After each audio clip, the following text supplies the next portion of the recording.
I knew that I had a mighty story that had to be told. I'm sorry, you guys know I have a problem with technology. That's the whole point of everything that's happened to me today. So I'm not I don't have the best technology with me, but bear with me, okay?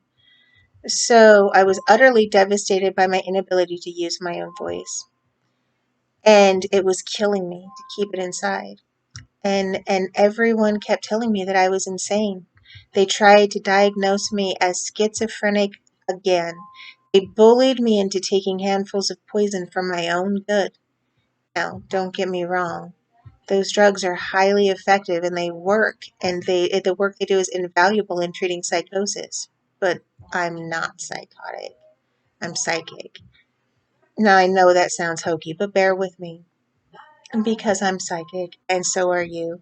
We all are.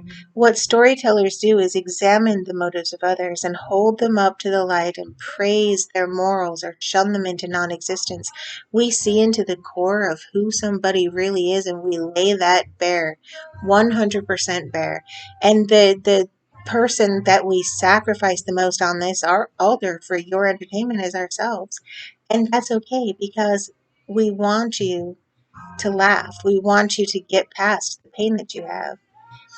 And so what storytellers do is it teaches you how to sympathize. You through storytelling you have experienced the plight of the slaves. And with the fight of those rare souls who are gifted, like us, with the ability to inflict emotion on another human being in just a few words. This gift of words, this most important thing that you can do to further the healing of humanity is to share our stories of pain and glory. And I don't mean that in a small way. I mean your largest pains and your largest joys. And comedy does that.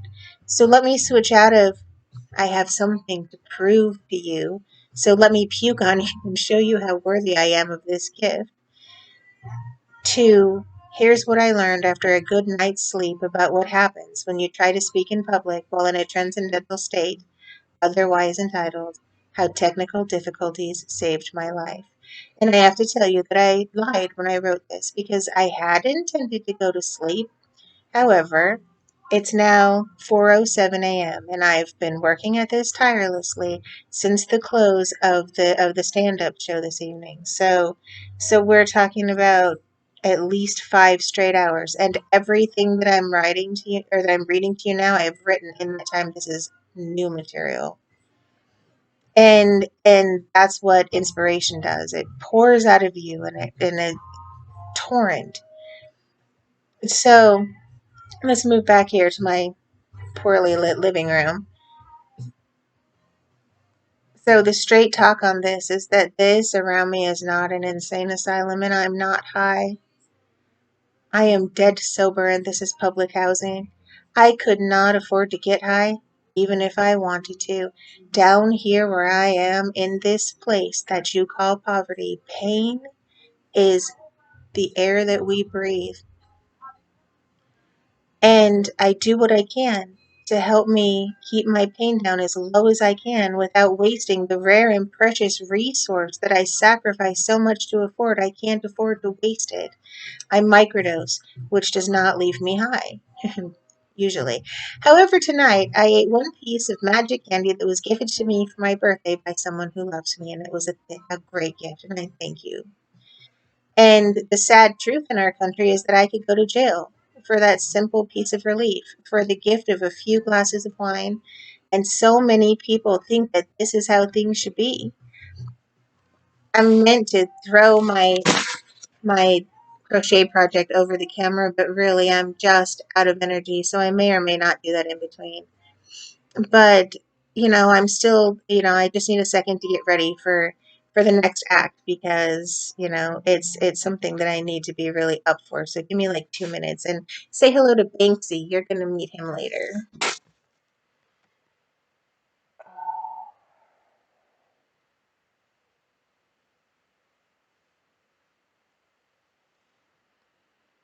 Hmm.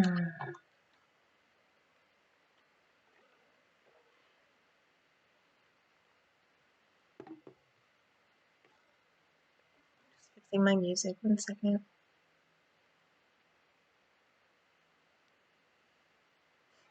Okay, guys.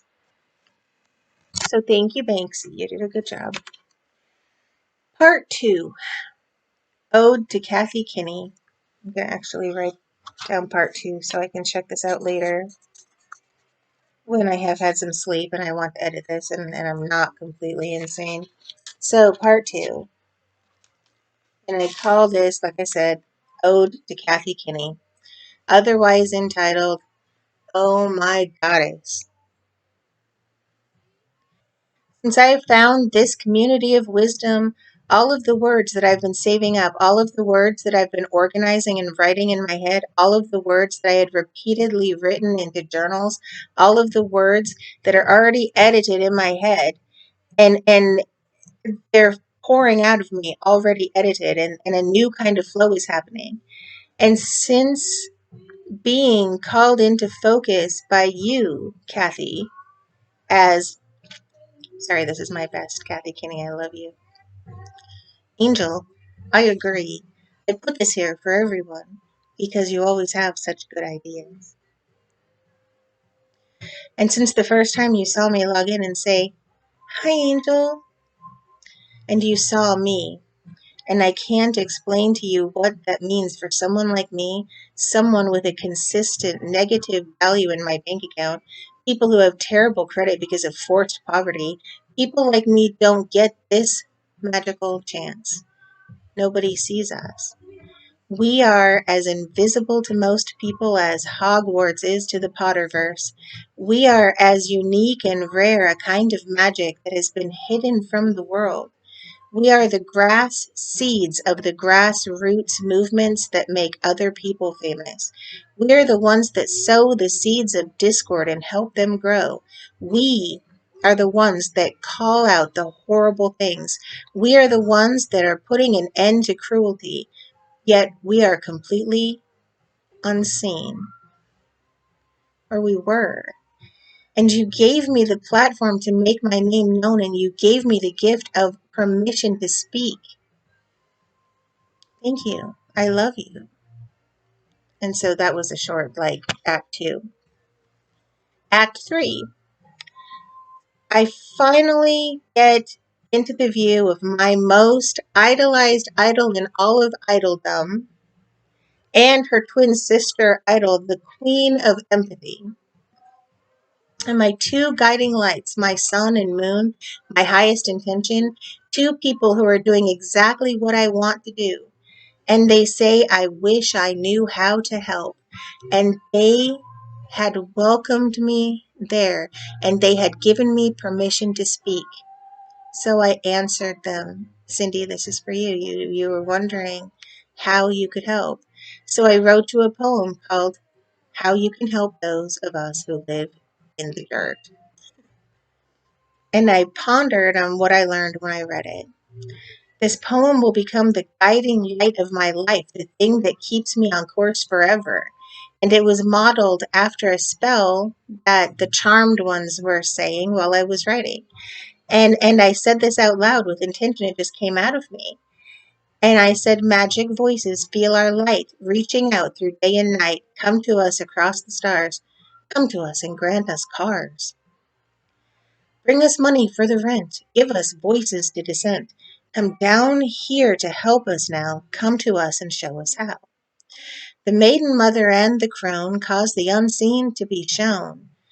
Right now I'm showing you that the money that you're giving, the items that you're giving to charity are not coming to us. They're being used for the benefit of people who live in $1 million houses, and people who don't have 25 cents for a pair of socks aren't even given a pair of socks.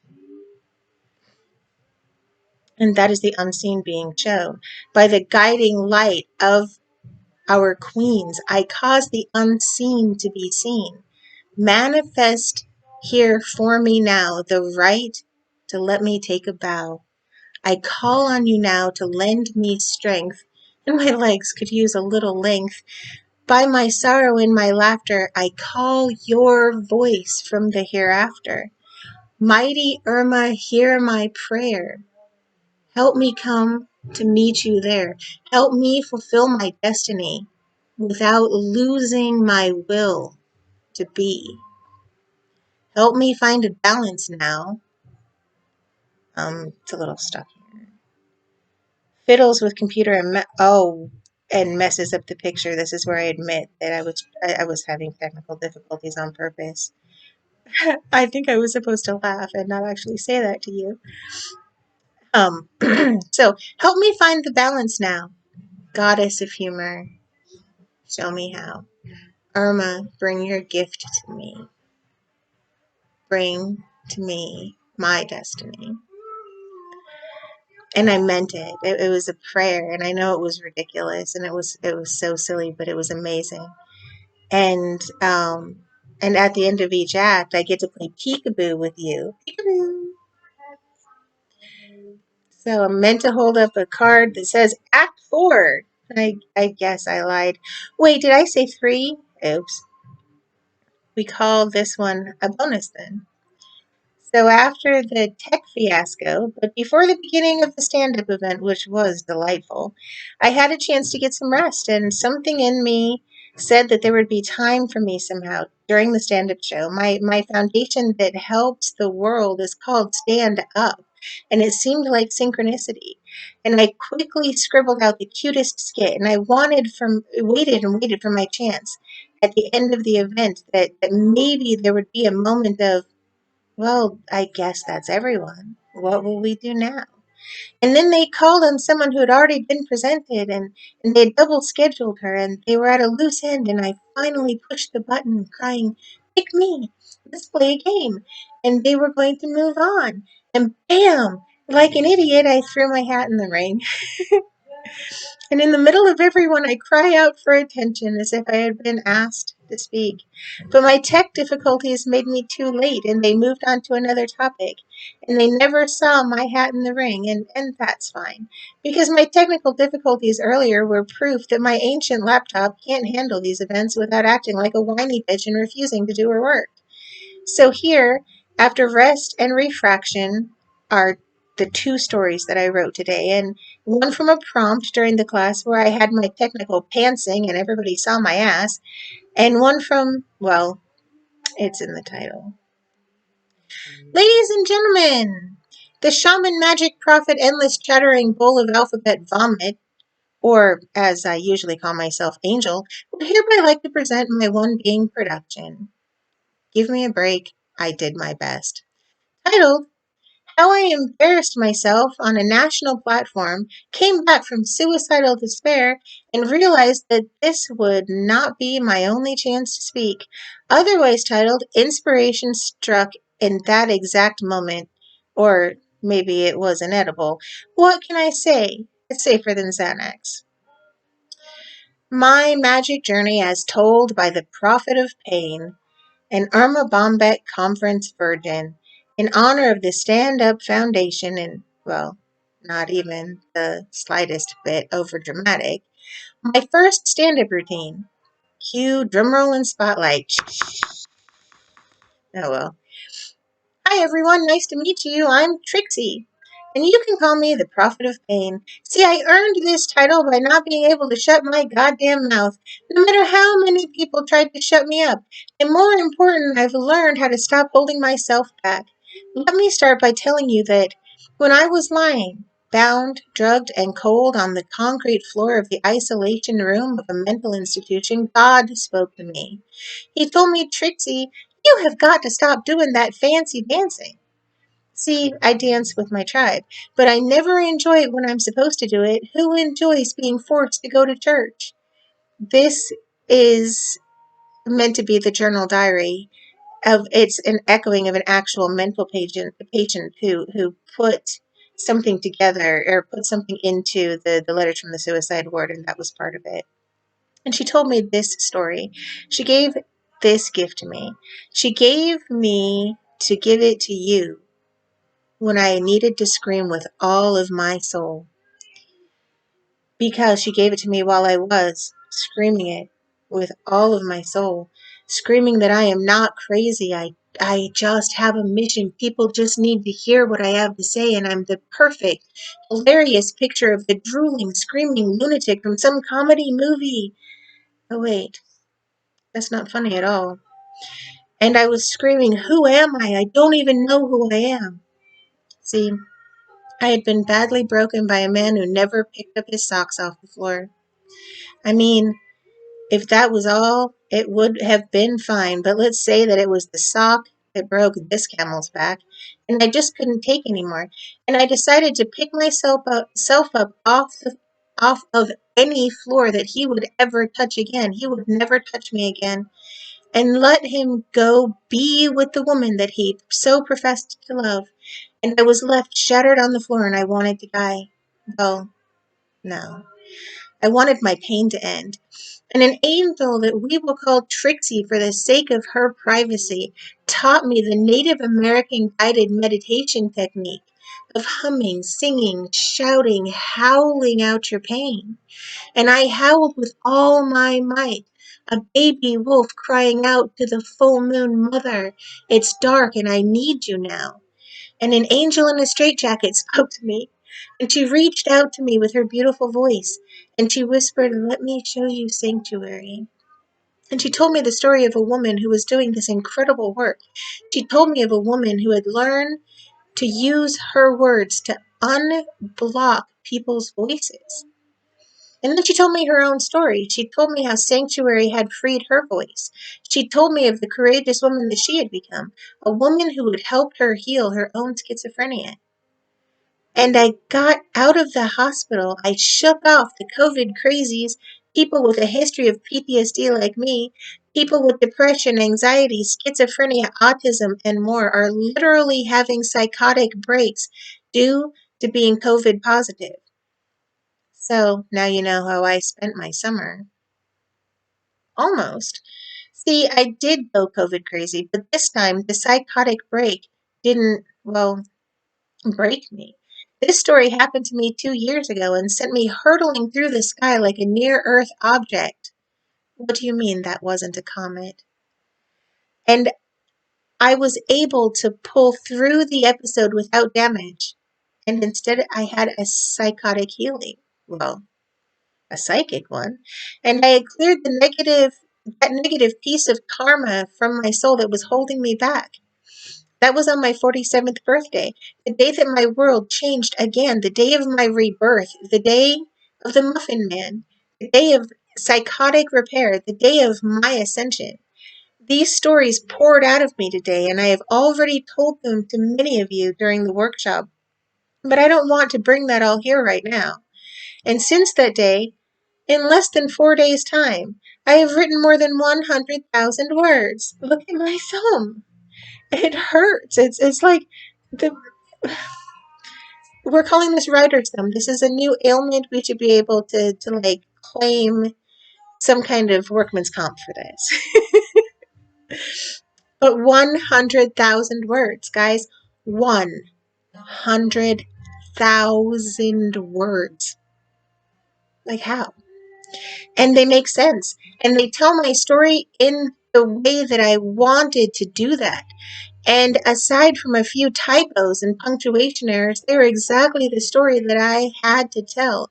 And in 4 days, I've written an entire book called Things My Mother Never Told Me, based on all of the beautiful things that I've learned in this workshop, but that on the back of what I learned from Leah Lamb and Sanctuary, who helped water my growth, because of the seeds of validation that were planted by my queen goddesses.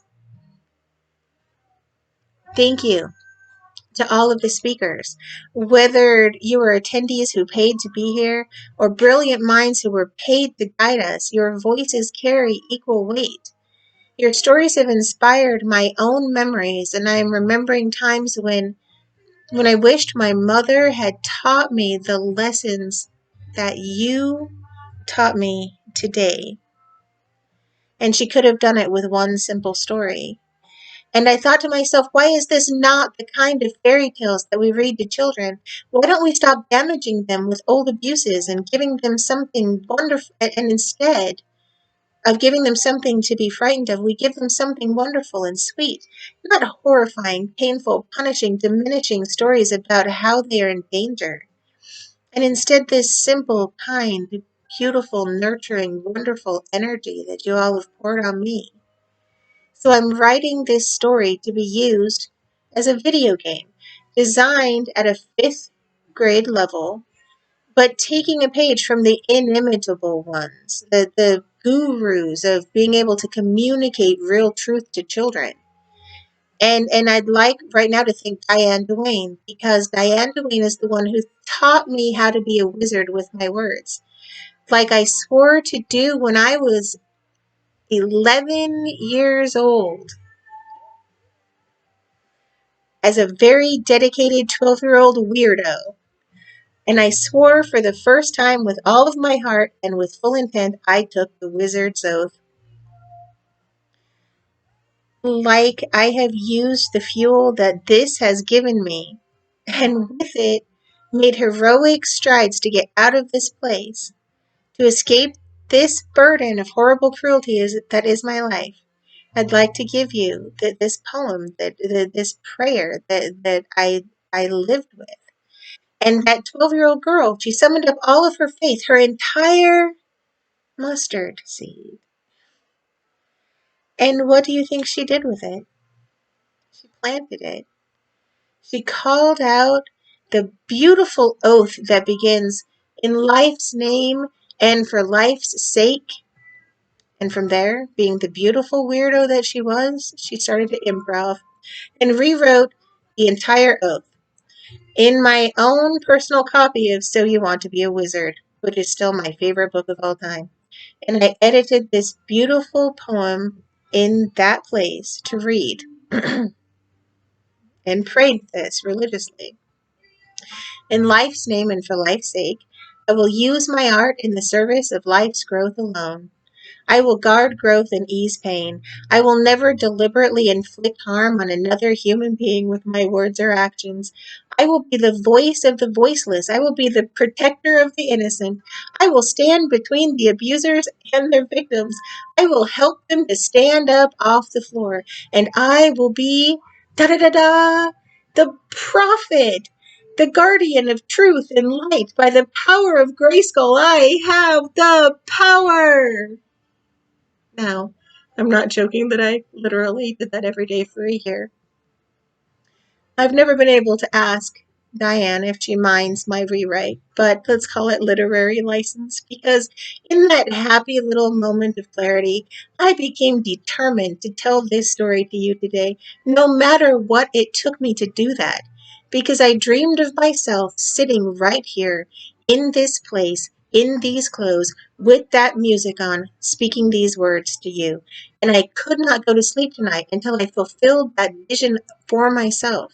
So I'm here, and I saw this video that I'm about to make in a vision, and as we speak, I'm saying to you what I learned from that dream. I'm echoing the exact words that I used in that dream, and I remember what I said to you then. And it's like living a moment that I've already lived, and I've lived this moment a million times in my dreams. This moment where I have my voice. And I'm afraid that in the moment that I press stop on this video, I may never be given another chance for this platform. And I want to say thank you for all of you for hearing my cries from the wilderness. I pray that oath still every single day. Of course, it's changed a bit. That I don't swear by the power of Grayskull anymore. Anyway, so since I understood the superhuman effort that I needed to make, I knew that I had to write a book that is one long story of life and death and rebirth and rising from the ashes. I am shining bright. I am grateful to Diane for that guiding light. You reached so many. And I don't know if you foresaw how many of your books would come up missing a page, but I am one such culprit for this cruel deed of removing those words from another child's sight. I have strove my entire life to make amends every single day. Your words are printed on my heart. So there's that intermission. I was going to take time in between these, but I'm so tired. I just need to push through it. So, so sue me. I'm almost done. Otherwise called Act 5. And I wonder, why don't we always treat each other like this? Why don't we all act so kindly all the time? I try to, but most people have a who I want to be face and a who I'm afraid to be face, and they live in the middle with confusion, not realizing that both of those faces are theirs, and their voice is dying from not being heard. And here I'm inviting you to take your face off, shed the role that you play in this life, and speak directly with your soul, because people hear you. Now, I'm telling you this story of my growth and hope and ability, but let me tell you what I wrote to myself just this morning. To a And this is literally what I painted myself as just this morning. To a disabled, forgotten, broken, voiceless, talentless, stupid, worthless hack. And as I write this, I can't believe I wrote this to anyone. Why did I just call myself that in my own voice? What did I just do to myself? And I broke a little bit. I broke myself a little bit. I hurt myself so badly, and I sought validation in the love of one of my recent guided healing meditation partners. And she told me, you don't need me to tell you that you can do this. You already know that. And I was so stunned about how I could be so negative to myself. And I asked myself, when I am surrounded with all of this beauty, why am I still afraid to speak? And the answer is that this is the platform that I've always wanted, the community that is what I always needed to find. It is what I needed for the push to complete my work. My work in progress is a collective healing. It's the combined stories of every moment that changed my life. Good, sad, funny, sweet, NSFW, all of them. And I've been organizing them into a few files on my OneNote online account for school, so that they can't be lost in the event of this crappy housing project finally falling down on my head. If you could see the roof, like, you don't even know.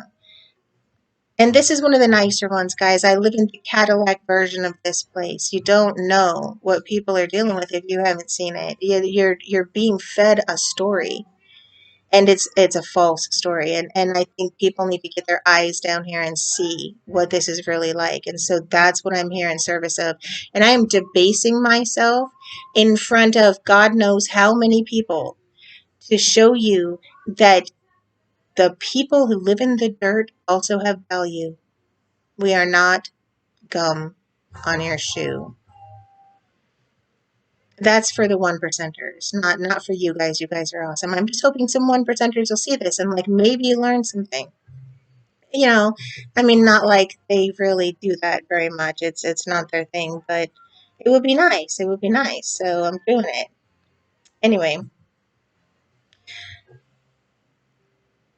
I didn't come from here. Otherwise, it wouldn't bother me. I came from money, decent money. My grandmother received a settlement from the government for damages rendered in World War II, according to her own mouth.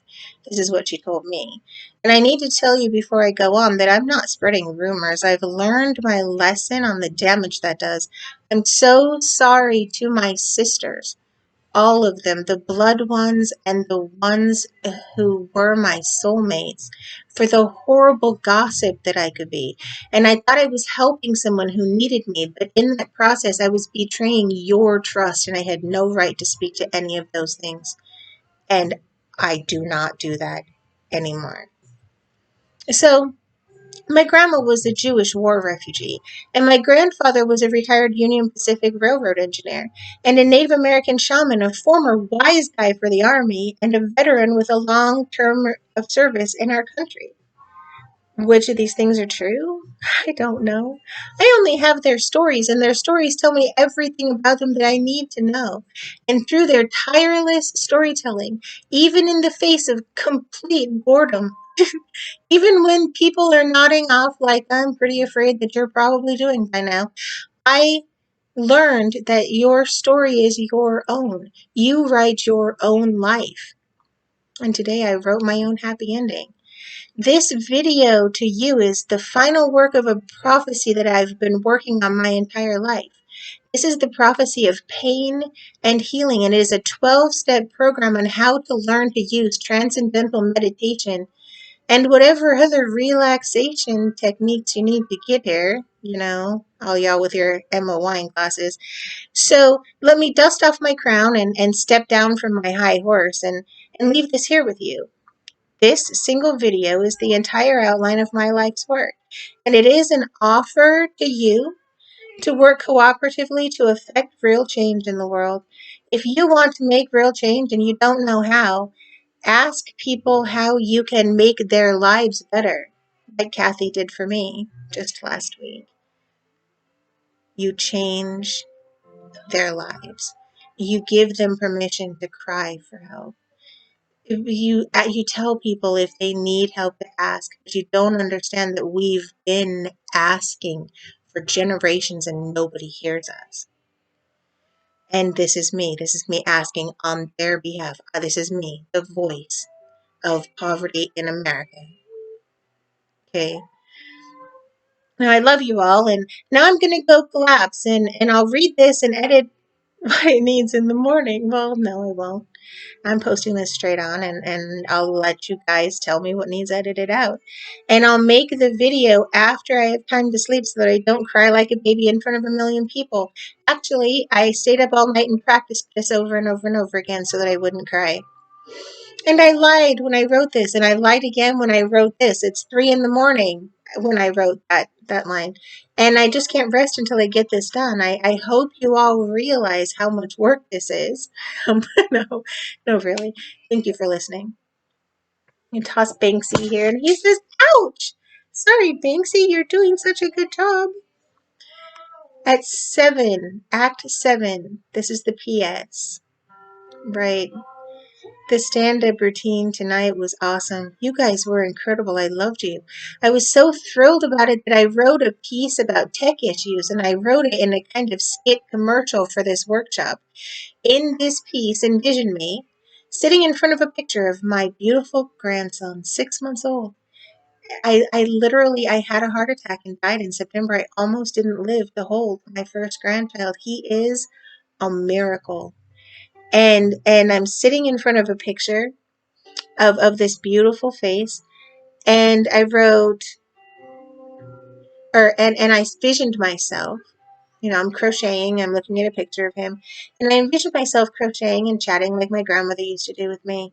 And I see myself explaining to my grandbaby 10 years from now how Grammy gained her voice. And I wrote the following play. And the gimmick is a game between two people. I was going to ask the queens to do improv with me, to go live in that moment and play a game. And I understand why I didn't have that opportunity, but we're going to pretend that this is, what I was able to do. And the game is this. I'm an alien calling you for tech support. And I've forgotten how to use my voice to tell my story. I need tech support. I need tech support on how to use my voice, and I'm very lost and tired and sad. And the Drew Carey monkey wrench in this skit is that I'm having tech malfunctions. I am live and there's nobody else in the crowdcast window as far as I can see, because, that never happens. And in my mind, it becomes a mission of mine to fill the dead air. And I proceed to talk over the top of 4 amazing people. I'm so sorry. I see myself sitting alone in this room, 4 black sleeves where people should be, and I'm shouting, can anyone hear me? And it comes across in chat from Kathy. My goddess literally says the words, tell your story. Angel, tell your story. And I heard, Angel, tell your story. We're listening. And I read what I wrote in that 7-minute free write, but it vomited out of me and I prattled endlessly. And I tell you the entirety of what I meant to say in those 7 minutes uncut. And this time, I get to see your reactions live. And so I was going to challenge them to come and to hear me tell them this story again so that I could see their reactions to the comedy part of this. And this is my script. So I've been thinking about how I feel about this platform, and I realized that I didn't have a word for it. Is anybody there? Wait. Oh, you must not be able to hear me. I don't see anybody. So, I mean, I don't see anybody. And oh, wait. There, Kathy says it's okay for me to talk now. Thank God, because I have to tell you that my dream just came true. I, I, I spat out everything inside of me, and I flopped. I cried and my heart broke, and they yanked me off of the air. And I understand these things were technical and nothing to do with me, but you have to understand my drama queen self and how this affected me. And Kathy Kinney did understand me. And she bent down to me. My God bent down to pick me up and to dust me off. And I won't read the letter verbatim because I haven't asked her permission to do that. But I will tell you the gist of what I heard. And again, my best Kathy Kinney impression, because I love you. My dear angel, you are just fine. Technical difficulties happen. Don't let this experience ruin your life. We will act like fools when we're completely in the zone. I mean, have you ever seen the Drew Carey show? And I decided to stop torturing myself. And I took my edible and I wrote down these 3 words. Now, this is where the actual stand up piece I wrote, I've set the stage. So I'm sitting here crocheting and my edible kicks in. I'm crocheting while listening to Charmed and staring at a beautiful picture of my grandson. Insert Connor's beautiful "you talking about me" meme picture and remind me I'll send that to y'all. And I see him already finding his sweet, goofy, innocent voice, and I wonder what I will tell him when I try to explain how not to throw up alphabet soup in the faces of his idols, especially not the queen gods of Irma Bombeck Holy Trinity Zen Baptist Transcendental Comedy Church. And I wondered how to teach this to a little boy. And suddenly my yarn began to speak to me, and that's why I'm holding this. Because I'm sitting here and I'm crocheting and I'm minding my own business, and all of a sudden, Lucille, ball of yarn, starts speaking to me. And I wonder to myself, damn, how strong was that edible?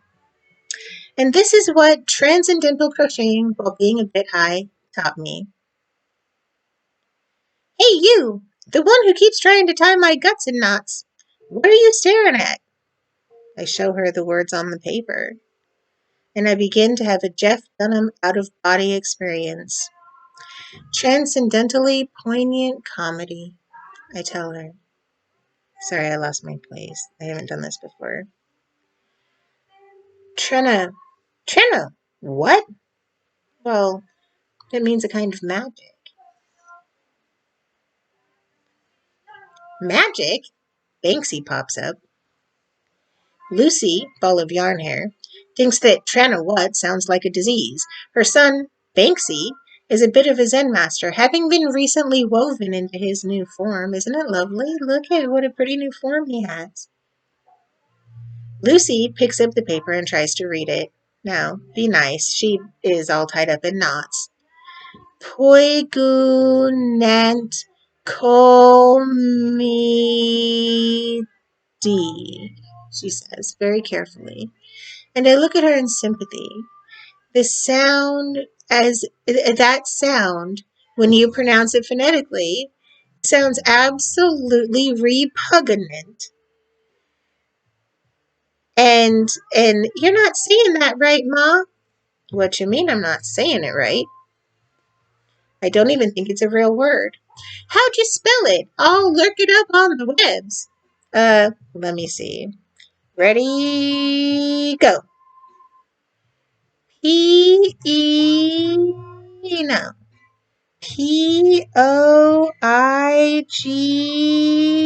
N-A-N-T. She spells it out to him very carefully. And I'm thinking, what is? What is? Can I have a Z, please, Alex? And I chuckle in intoxication. Or maybe several Z's. I really need to take a nap. And Banksy chimes in. Here it is. Poignant means touching, healing, truth. C-O-M-E-T-Y,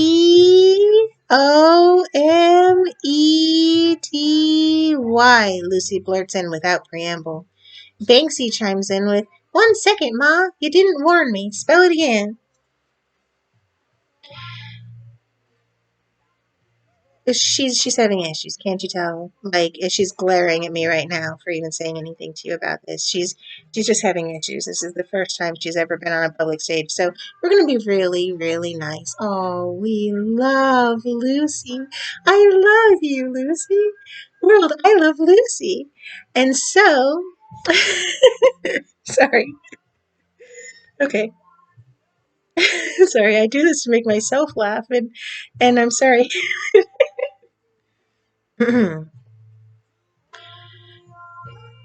What? Can't you tell I'm trying? Banksy pops up proudly. Comedy! The art of using your words to make people think that they're not learning anything. See also the art of vomiting alphabet soup right into God's lap, annexed with the art of going crazy for the benefit of humanity. Oh, wait, that's me. We sit and wait, and I glance back and forth for Lucy's answer. She's checking her notes. I say to the audience, it means using words to bring healing, and I just ripped her face off because the words are on here, and I didn't mean to, and I'm so sorry. And Lucy repeats, using words to bring healing, touching, truth. She's musing now. She says that transcendentally poignant comedy means using words to bring healing, touching truth. Will you shut up and let me think? Oh, wait. I get it. You're saying that if you touch healing. Can I have my face back? Not right now. If you touch healing, you found the truth. And her son, a Zen master at heart, and not at all an unfinished birthday present that is late. Sorry, sweetheart, I'll get it to you. Tells her, yeah, Ma, that's kind of the point of it all. And the scene closes. And thank you all for coming to my TED Talk. Wait, what? I'm sorry, all. I'm sorry, but Banksy needs to say goodnight. So go ahead and say goodnight, Banksy. Namaste, y'all.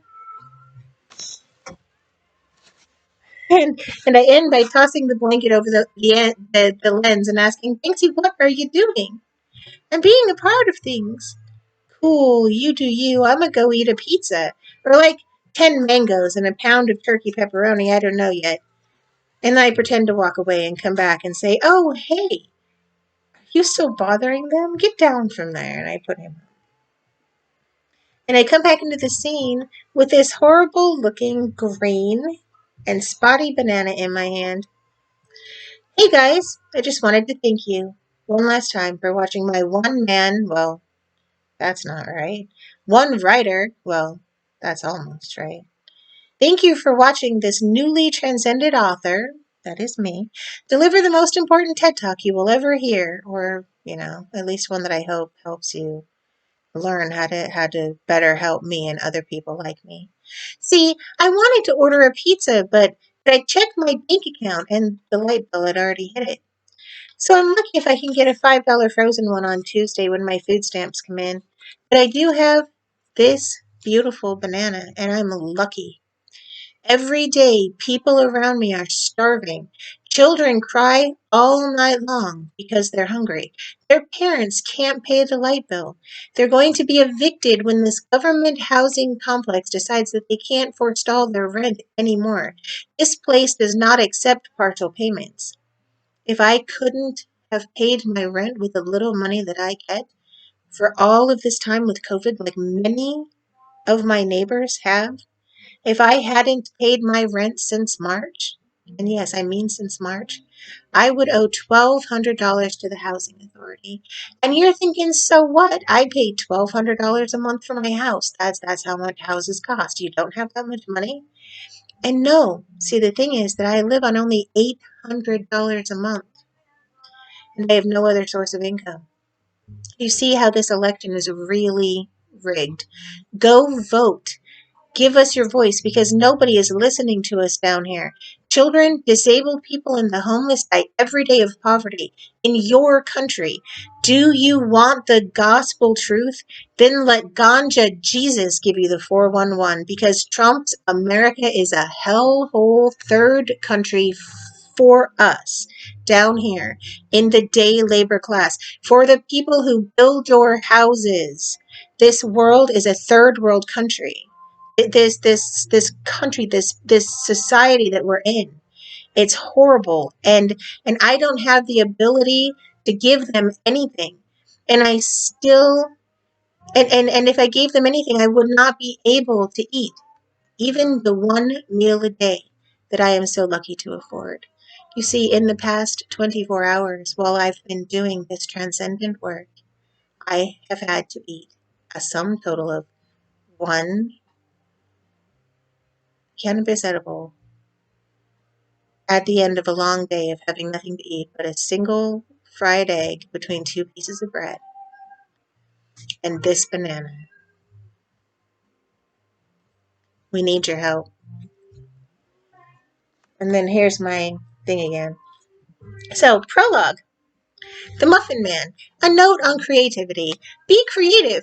The people around you absorb that energy. All of this energy in me has lit a fire in my adult autistic son, helping him to clear the block that he was having in writing his own book. See, he's designing a sort of Dungeons and Dragons video game thing that I don't understand, involving sex, drugs, and rock and roll vampires, and honestly, it's going to be wicked. And my inspiration is inspiring him, and he's working on it again. He's been bitter and blocked and difficult for weeks. You know, writer's block. But add to it the problem of not being able to speak our language because autistic people don't always speak the same language as us. Yet through their art, you can see that they have the same feelings. It's time to drop the stigma surrounding autism. These people, their unique viewpoint on life, the Da Vinci's and Stephen Hawking's of the world, are discounted when they're poor, like the rest of us. People look at my son and they judge him, and they are wrong. Let's stop bullying the sweetest souls that walk this earth. Shame on us for allowing this to continue. He's looking for a D&D group, so if any of you are interested, please engage him and take him off my hands for a while.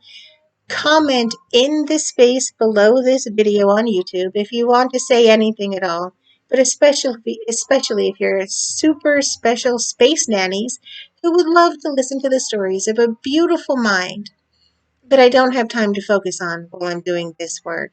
Without me, he has nobody to listen.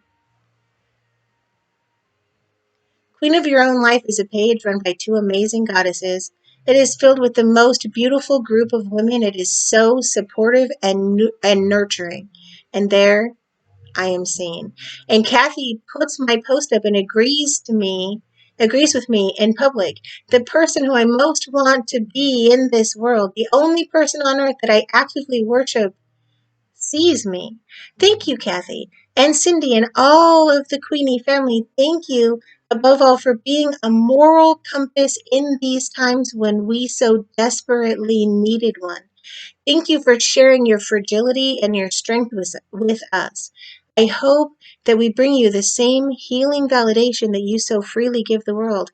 And to Leah and the Sanctuary team, I can never say enough how I love you. I owe my voice to you, and I will use it forever to sing your praises.